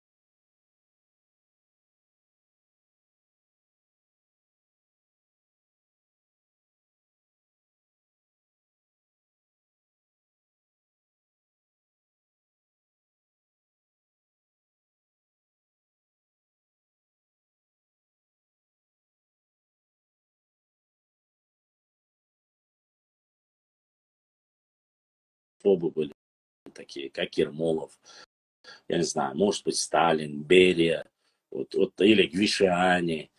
Вот такие люди, которые считаются антигероями нашей истории, нашего народа, потому что они очень много невинных людей погубили. Причем реально невинных людей. Даже если гипотетически представим, что какая-то часть, возьмем депортацию Сталина, если какая-то часть чеченского народа ушла там, была партизаном, воевала против, допустим, Красной Армии или Советского Союза, ну там речь идет о 300, говорят, по крайней мере, 300, там где-то 300 якобы бандитов было в горах Чечни. Гипотетически. Но про белого коня это все чушь, это сказки, выдумки настолько идиотские. Но стоило ли 700-тысячное население, грубо говоря, того времени, 700, да, или там 500, говорят, чеченцев, 560 чеченцев и 100 с лишним тысяч ингушей. Вот подумайте, ради того, что там 300-400 человек, ну, возьмите там в горах, проведите выслали весь народ. Назвали весь народ врагами народа. Огромное количество людей тысячами погибло, пока ехали в холодные степи Казахстана. Сколько всего. Я уже не говорю про Кавказскую войну, которая 20 лет шла на такой маленьком клочке земли с самой великой империей, царской России. Вели сопротивление просто за то, чтобы их оставили в покое, оставили свободными. Я говорю о той истории. Опять же, заканчивается эта война, уже половина населения потеряна, оставшееся население это старики или женщины, нужно возрождаться. Кто-то за это получает нормальную пенсию, кто-то получает могилы, уничтоженную, сожженную республику, страну свою. Приходят белогвардейцы. Опять же начинается война. Белогвардейцами война начинается. Приходят коммунисты. С коммунистами начинается. Половина чеченцев на стороне большевиков, половина на стороне белогвардейцев. Было ли? Это было, конечно. Брат против брата. Эти верили идеологии большевиков, эти верили идеологии белогвардейцев. Льется кровь, опять же, нашего народа. Я не буду переходить в новейшую историю. Должны понимать, что это все как бы чревато последствиями. Мы люди грамотные, прекрасно это понимаем, что есть всему свое, как говорится, время. Поэтому обсуждать и говорить об этом не стоит. Я про нынешнее, по крайней мере, сейчас. Время покажет, кто был прав, кто не прав. Но все-таки, что бы ни происходило, ошибки, кровь пролитая, это все было, это наша история, и мы через это прошли. Мы должны через это пройти и стать сильнее, не глупее, да, человеческие потери никак не восстановить. но мы должны быть умнее. Умнее мы можем быть только, если мы будем помнить свою историю. Знать своих героев, знать свою трагедию, где ошибки допускались, в чем были эти ошибки. Конечно, эти башни, в принципе, они ничего, вот столько ничего не значат. Это вот, знаете, некая обложка. Почему? Потому что реально ногчи чеченцы строили свою историю не башнями, ничем. Они своей отвагой, храбростью доказывали своей свободолюбием, справедливостью. Да, нас много раз обманывали. Очень много обманывали. Часто обманывали соседи, которые приходили, говорили: давайте за нами, вы должны вот там пойти на это, на то. Верили, шли, предавали, и мы теряли всегда. И землю теряли, и свое население теряли. И, конечно же, те, кто приходит, тоже теряли. Это не одна сторона. Погибали. Интриганты уходили, интриганцы. Интриганты, наверное, все-таки правильно. Вот. Уходили, а мы оставались, мы гибли. Вот так и происходило все. Из поколения в поколение. Но это все нужно прекращать. В советское время, это, наверное, единственный период, имеется в виду уже после возвращения с депортации, 60-х годов, более или менее, 63-й, 65-й, вот с 65-го и по 90-е, вот эти 30 лет более или менее жили спокойно. Плеяда ученых чеченских, министры, второй человек в СССР был ногчий чеченцем, Истай Пахара, что это, Хаджиев, не Хаджиев, Хазбулатов, много было достойных сынов. Махмуд Эсимбаев, всемирно известный, Муслим Магомаев, там, и остальные, многие другие. Кто-то по духу и полностью признавал себя чеченцем, кто-то был по крови и не признавал себя чеченцем. Но это оставим на совести этих людей. Историю, культуру, традиции, обычаи, все это нужно знать. И само собой нужно знать язык. Меня многие говорят: а почему ты на русском языке ведешь? Да я веду это специально для таких зрителей, чтобы они понимали, мы свою боль, как говорится, не по выдуманным байкам рассказываем. Это боль, страдания и вся наша история, которая прошло кровавые эпизоды истории, прошли вот через весь наш народ. Мне вот 40 лет. Из этих 40 фактически получается 20, в 93-м я приехал, вот с тех пор война. 93-й, 2003-й, скоро будет вот 30 лет, как я приехал домой. Мне всего там 9 лет мне было, когда я приехал, 9, 7 или 9 лет, не помню. Вот. Вся моя жизнь сплошная война, то есть то, что я видел. Войны, взрывы, убийства, танки, самолеты, ракеты, грады, смерть родных и близких, смерть моего учителя. Не смерть, имеется в виду, как сам умер, состоялся. И именно из-за войны. Через все это прошли. И причем люди вполне адекватные, которые учатся, показывают и говорят своим братьям и всем, кто уехали, кто не может сегодня достать, показываем ролики. Это наша Родина, это башни. Вот так-то, так-то было. Вот была история. Вот проблема в этом, проблема в том, как не допустить, как не повестись опять на эти ошибки, не дать людям использовать наш народ, тем, которые не любят наш народ. Быть единым, получить высшее образование, размножаться и жить как цивилизованные люди, достойные люди, не забывая своих традиций, своих корней и так далее и тому подобное. Это не пафосные слова, это не демагогия, это вполне реально. Мир так и строился. Заканчивается война, люди, изучая свою историю, изучая свои прошлые ошибки, становятся сильнее. Мы должны стать сильнее, мы не имеем права ни морального, никакого права не имеем сегодня быть слабее. Мы должны быть сильнее. Мы должны из этого извлечь многое правильное и неправильное. Много примеров хороших, плохих. Не допустить, дать детям образование, строить лучше, сильнее. Мы знаем, что важно при строительстве дома, монолитка, подвалы. Мы всегда ко всему готовы. Наши предки были, и мы сегодня к этому же готовы. Мы же не такой большой народ, поэтому нам важна наша история.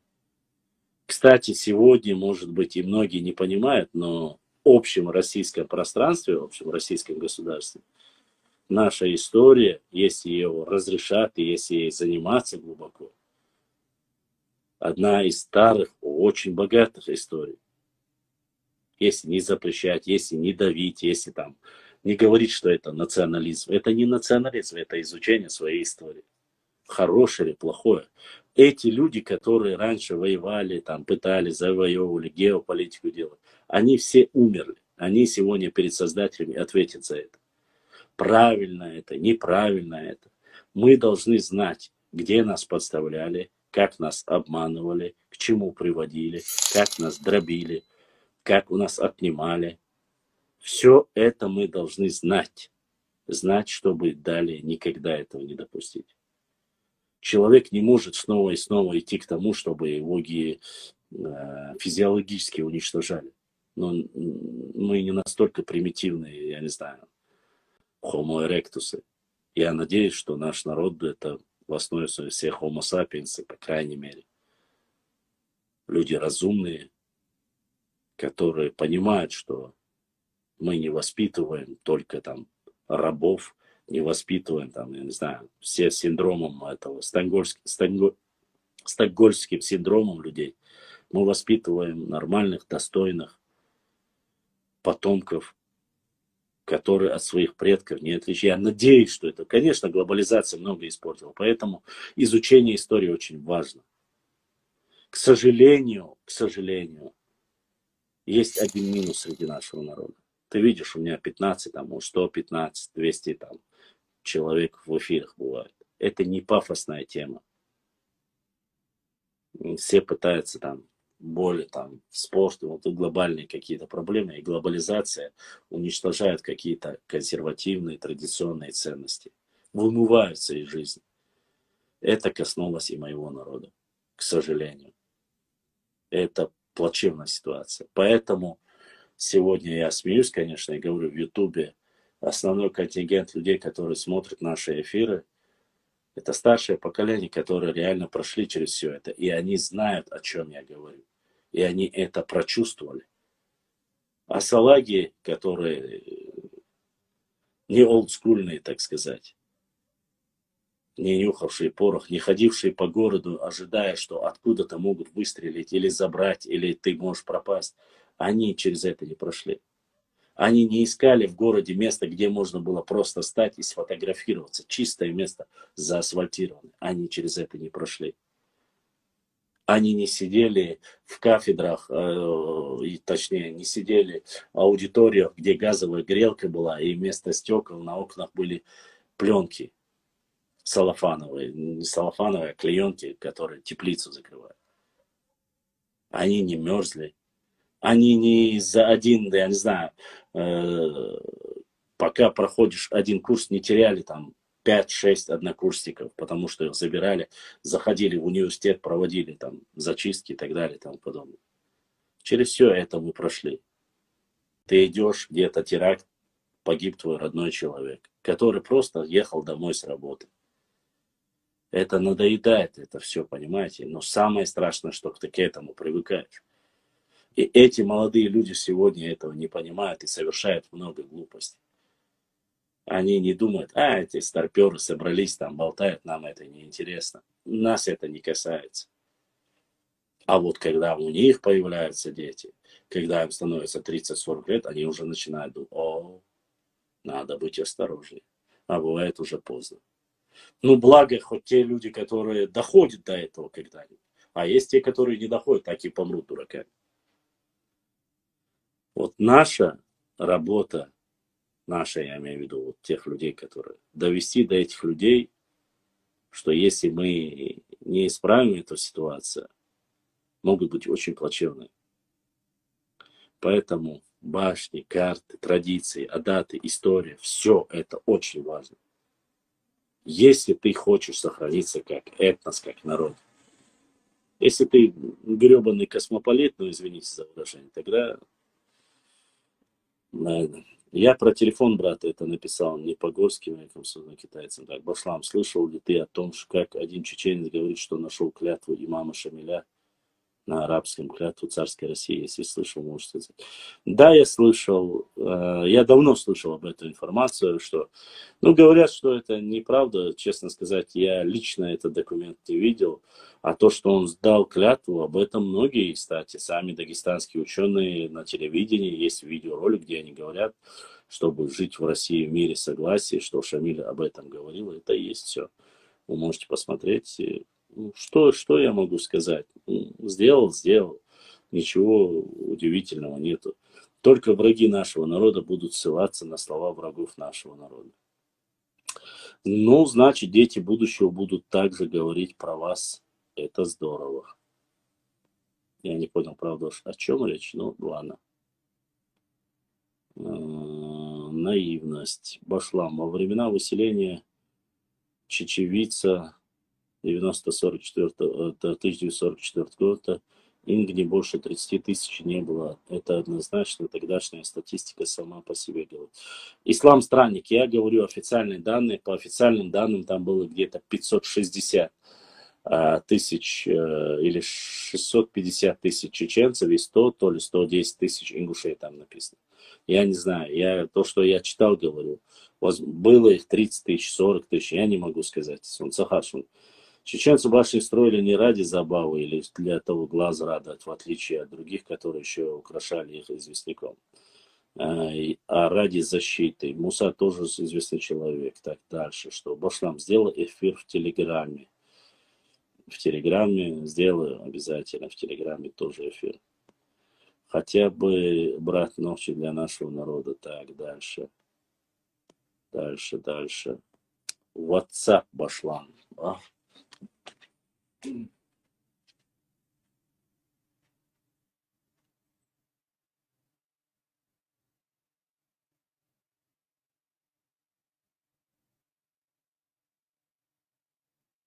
Мне на WhatsApp ничего не пришло.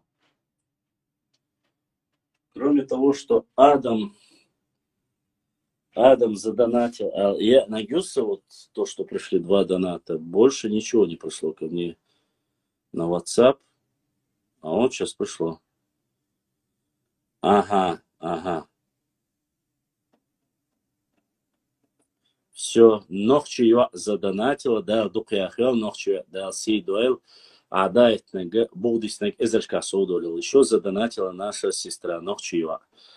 Я очень рад, что есть подписчики, которые поддерживают нас в нашей работе. Просто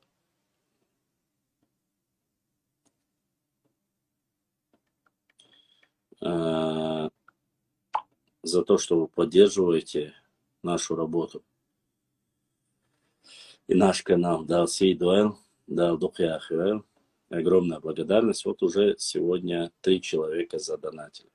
Неважно, какая сумма, неважно сколько, но важно ваше внимание и поддержка. Знаете, что-то здесь прислали.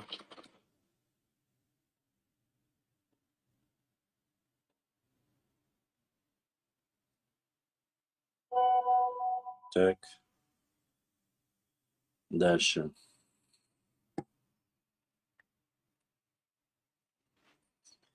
Дальше задавайте вопросы. Ну, я знаю, что Инстаграм сейчас пока стоит в России под блокировкой, поэтому очень мало людей здесь.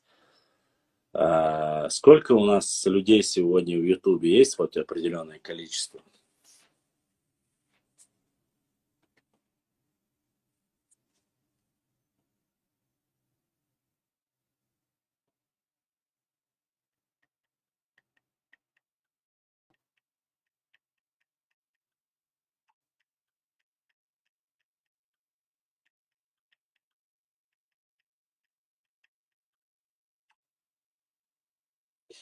Так, дальше. Башлан.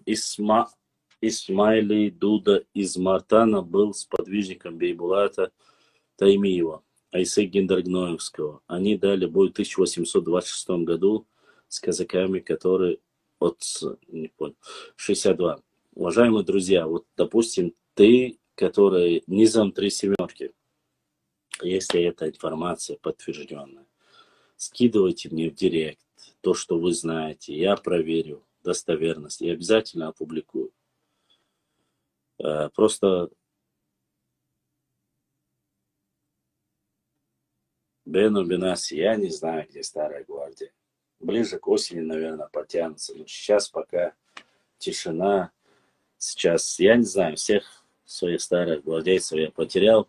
А некоторые перешли в YouTube канал. Пока не хайповая тема. Тигр Львович я уже миллион лет не видел. Из всех, кто есть, Джузи бывает время от времени. Вот, Моти-Мотю я потерял. Моти-Моти бывает в Ютубе. Кто еще? Борз Айла остался. Мало? Странно, что Амина и Джузи не в эфире. Что Амина и Джузи. Амина какая Амина? Нашхоевская Амина. Нашу Амину я давно потерял. Может, замуж вышла. Джузи время от времени бывает. Так, не знаю. Маршал вчера был, сегодня заходил. Меняет свои аватарки, как всегда. Это не я, Башлан был, Шашин Коля.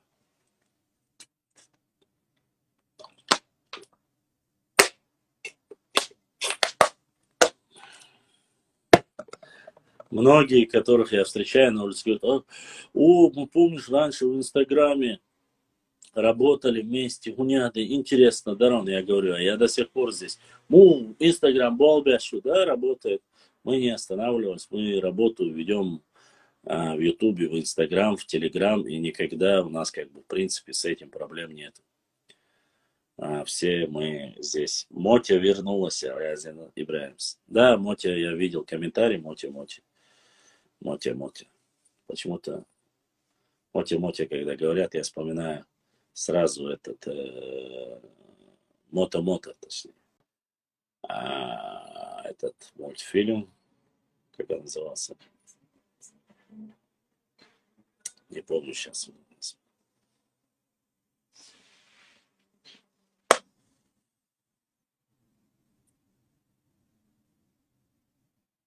Мадагаскар. Вспомнил. В Мадагаскаре там был такой гипопотам, кажется, Мотя. Мото, точнее, Мото. Задавайте вопросы, если есть, а то скоро заканчивается время, и на этом воскресный эфир мы подведем итоги. Черту живой. Рамазотти тоже здесь бывает часто. Черту Рамазотти бывает, благо. Братья, Шах бывает тоже, Шах заходит. Саид время от времени иногда оживает, реанимируется. Саид приходит иногда. Сейчас пока интернет лагает, может, из-за этого. Да, висит, один всех мохца был, мох бош. Да, чтобы 3 дня шел, чтобы все остыло, как говорится. Брат Саида не видно. Аслан Никас, Аслан Никаса я давно не видел. Аслан Никаса, Орство, Нохчу. Они есть, походу, но где-то они в другом месте.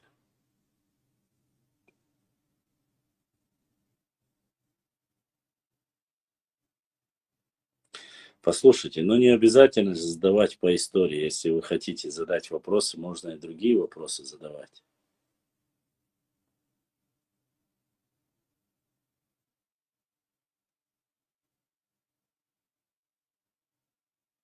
Харц Абаз это девушка. Это Амина была. Студентка. Дэр, помнишь? Еще как помню. Она бывает в эфирах, она заходит, время от времени заходит.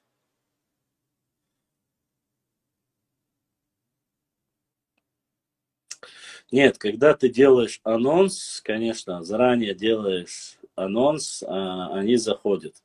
Многие заходят. Вошлан, ты знаешь, что Нохчи Эмл вернулся? Знаю. Я видел ролики в Ютубе. Конечно, знаю. Видел ролики его. Чаберлоевские, кажется. Они меня приглашали в Чаберлой, что они едут, говорили, но, к сожалению, я не смог бы просто-напросто поехать.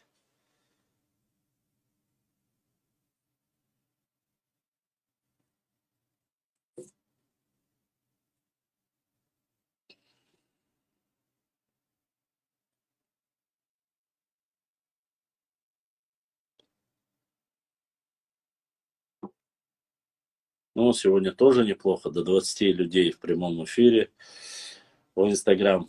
И плюс ютубовские, почти 100 человек набрали сегодня. Артем Плат, один и ты же герой соседей. Не знаю, честно сказать. Я за их жизнью вообще не слежу. За их жизнью не слежу. Спасибо вам за эфир, очень понравилось. Дай Бог вам здоровья и благополучия по всем. Спасибо. Ирина, это вам спасибо за то, что пришли к нам в эфир. Подписывайтесь, не теряйтесь. Нам очень приятно знать мнение других людей, кто что думает, кто что знает. Поэтому вам тоже большое спасибо. Мотя-мотя, башлам, я снова в строю. Была в отъезде, поэтому отсутствовала. Мотя-мотя. Любим, ценим, уважаем. Не теряйся. Ты наш боевой товарищ, брат, поэтому держись. Вот так вот. Осталось еще, наверное, минут 12 максимум до конца эфира. К сожалению, дальше я уже не смогу. На этом наш, как говорится, трофичелло заканчивается, поэтому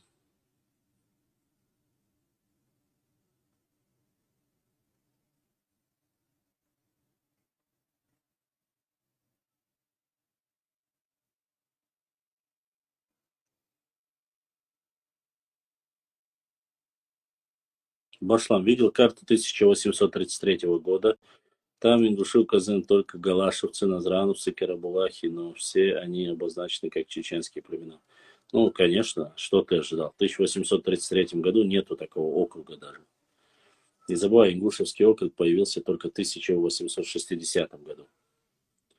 Это раз. Во-вторых, что касается карты, на многих картах 1838 года галашевцы, они входят в часть Малой Чечни. Михаил Сергеевич пишет, этот Плата неделю назад ролик запустил из Чечни. Жалко, конечно, мог бы меня набрать, я бы подъехал бы, вместе бы сняли ролик. Башлам, вообще сейчас на какие темы эфиры? Что обсуждаете, о чем говорим? Да, какие интересы у людей, о том и говорим, честно сказать. Ну вот я единственное, что не хотел хайповать, это тема Тамаева, которую обсуждали так ярко все. Вот ее я не обсуждал, свое мнение я сказал. Для меня ТБ отсюли это вообще не новость.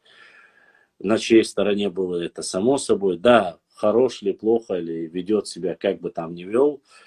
Тамаев молодой, там многие вещи он ошибки допускает, я согласен, но то, что сделал ТБ, то, что в гостях ударил, это для меня это не новость. Вот, поэтому можно знать, можно не знать, но по сути своей я крайне критично отношусь к таким вещам, которые гостей там, да, как бы он что бы ни сделал, он не пьяный, не матерится, там никакого убийства не сделал, там ничего такого большого не сделал, а за это там закрыл, 40 минут подождал, 50 минут подождал. Там. Я думаю, это было ярое проявление просто ненависти. лишний раз к чеченцам не более. Но это мое мнение. Но и все же я как бы не стал на нем делать. Башлам, Исаев Султан работает в Нашхе по раскопкам, он работает там. Борис Барзаев вчера бил. Не знаю, я не смотрел Борис Барзаев. Не смотрел. Я по другим каналам редко. Просто-напросто это просто на эти 2-3 дня такой ажиотаж поднял во всех социальных сетях. Я понимаю вот это. Это же тема молодежи, битва за хайп, майк, там, туда-сюда. Эта тема, вот это миллионы зрителей. Вот такая тема сразу заходит все. Хорошие, плохие, молодые, не молодые. Все заходят, все это говорят, обсуждают. История, география, это такие вещи, которые не сильно любят. Конечно, не повод Бена Бенаси, Аудиуцхан. Я тебе говорю, для меня это не удивление. Для меня не удивление. Я по истории прекрасно знаю все это. Это дело не в нацизме, не в национализме, но сун сайн цахятта басун я вежри бацуш, я лавасти бацуш. Царгер я мартлум я ласун хазнеясан. В историческом плане. А в этом плане царь инок тяжем бяху. Ну да ладно, и надырзин, и надыли. Ладно, уважаемые друзья, осталось 2 минуты. Огромная благодарность одной сестре и 2 братьям, которые задонатили за поддержку канала. Огромное вам спасибо, ДРС Хил, остальным моим братьям, сестрам, сестрам старшему поколению с Ютуба, ДРС Хил, то, что были со мной. Наши 3 дня прямых эфиров закончились. В следующий раз, если не будет какого-то экстренного, какой-то новости, все стандартно, в пятницу в 10 часов, пятница, суббота, воскресенье, если я буду живой. А так, я прошу всех вас подписаться на YouTube. У нас уже 2 спонсора, один Ибраим, еще 1 человек стал спонсором нашего YouTube канала. Подписывайтесь на YouTube канал. Нажимайте на колокольчик, вам будут приходить уведомления. Желательно, чтобы все смотрели через VPN, тогда наши ролики будут максимально распространяться, как в Европе, так и в России. Поэтому сделайте доброе дело, лайкайте, оставляйте комментарии. Особенно я прошу про башни, вот про такие видео. Посмотрите снизу, заходите, смотрите, какие комментарии там пишут, и вы поймете, что я от себя ничего не говорю. Масам ДРС Хил, и еще, если я каким-то образом кого-то обидел или задел, я прошу ради Всевышнего Аллаха простить меня. Ни в коем случае вас задеть, обидеть я не хотел. Это только мое видение, мое понимание. А так я желаю всем здоровья, блага, и мы с вами увидимся. Готовьте вопросы, и мы ответим. Пишите в директ, в Facebook, Instagram, Telegram, в Twitter, везде я есть, пишите. Ассаламу алейкум ва рахматуллахи.